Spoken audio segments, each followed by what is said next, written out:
এইখিনি কঠিয়া পৰা হৈছে দাদা আজি আৰম্ভণি কৰিছো যথেষ্ট কৰিবলগীয়া আছে আসলতে অভাৱনীয়ভাৱে অনাকাংক্ষিতভাৱে আনপ্ৰেচিডেণ্টেড পানী আমাৰ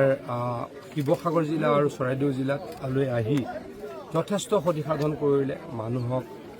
যথেষ্ট বিপদত পেলালে কিন্তু প্ৰকৃতিৰ লগত আমি কি যুঁজ কৰিম কিন্তু তাৰ পাছত আমি কেনেকৈ কাম কৰিব পাৰোঁ কেতিয়াবা ভূমিকম্প হয় কেতিয়াবা অভাৱনীয়ভাৱে বানপানী হয় তাৰ পাছত আমি চৰকাৰৰ ফালৰ পৰা ৰাইজক কি সহায় কৰিব পাৰোঁ সেইটো আমাৰ কাৰণে মূল কথা হৈ পৰে যথেষ্ট ধান মাৰিছে গতিকে মানুহে খেতি কৰাৰ কাৰণে এতিয়া কঠীয়া বিচাৰিব গতিকে আমি এনেকুৱা ব্যৱস্থা কৰিছোঁ যে যিমান খেতি মানুহে কৰিবলৈ বিচাৰিব অন্ততঃ সিমানখিনি দিবলৈকে চেষ্টা কৰিম যোৱা 10 দিনৰ পৰা আমি লাগি আছোঁ গোটেই কথাখিনি বিধানসভাত যিহেতু মই পাৰ্লিয়ামেণ্টাৰী এফেয়াৰ্ছ মিনিষ্টাৰ সেইকাৰণে আহিব পৰা নাছিলোঁ কিন্তু মই বহি থকা নাই প্ৰত্যেক দিনাই ৰিভিউ কৰি আছিলোঁ আমাৰ এই দুখন জিলাৰ বা যোৰহাট জিলাৰ এটা অংশত কিমান বা গোলাঘাট জিলাৰ অলপ অংশত কঠীয়া ক'ত কেনেকৈ দিব পাৰি আমি যোগাযোগ কৰি আছিলোঁ বা ডিছকাশ্যন কৰি আছিলোঁ আজি সুশান্ত বৰগোহাঁই ডাঙৰীয়াৰ সমষ্টিত এইখিনিত আমি আহি ধানৰ বীজ আমি ৰোপণ কৰোঁ ধানৰ বীজ ছটিয়ালোঁ ইয়াৰ পৰা যথেষ্ট মানুহৰ খেতি পথাৰলৈকে কঠীয়া আমি পঠাব পাৰিম এইটো আৰম্ভণিয়ে কৰিছোঁ প্ৰত্যেকটো সমষ্টিতে আমাৰ বিধায়কসকলে আমাৰ মন্ত্ৰী ডাঙৰীয়াই আমাৰ কৃষি বিভাগৰ বিষয়া কৰ্মচাৰীসকলে যোৱা 10 দিন ধৰি এই কামটোত লাগি আছে গতিকে যিমান পাৰোঁ ৰাইজক সহায় কৰিবলৈকে সেৱা কৰিবলৈকে যত্ন কৰিম চেষ্টা কৰিম যিখিনি খেতি পথাৰ নষ্ট হৈছে যিসকল বন্যাতৰ সেইখিনি কেনেকুৱা ধৰণৰ কৰা হ'ব চাওক মুখ্যমন্ত্ৰী ডাঙৰীয়াই প্ৰত্যেক দিনাই কিবা নহয় কিবা এটাটো এনাউন্স কৰিয়ে আছে কিন্তু আৰু কৰিব লগা আছে এতিয়া 15,000 টকাটো এইটো ইণ্টাৰিম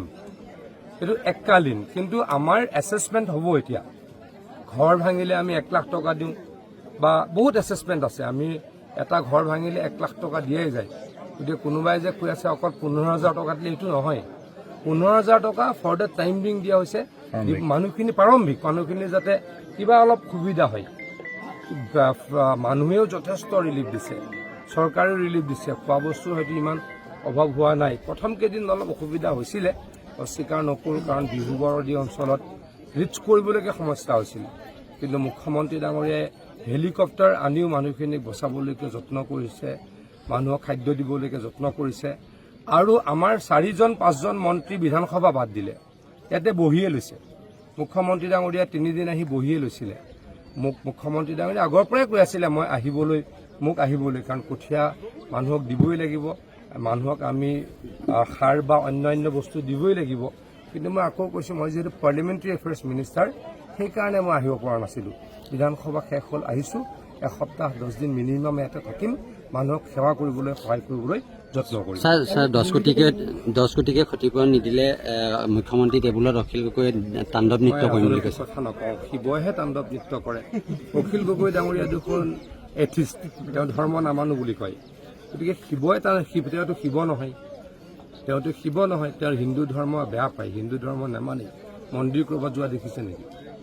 গতিকে কামাখ্যাত যাব নালাগে বুলি কয় আজি এতিয়া কথা ক'ব এইখিনি নালাগিছিলে মই তথাপিতো আপোনালোকে সোধাৰ কাৰণে ক'লোঁ মানুহক তাণ্ডৱ নৃত্য কৰিবলৈ শিৱৰ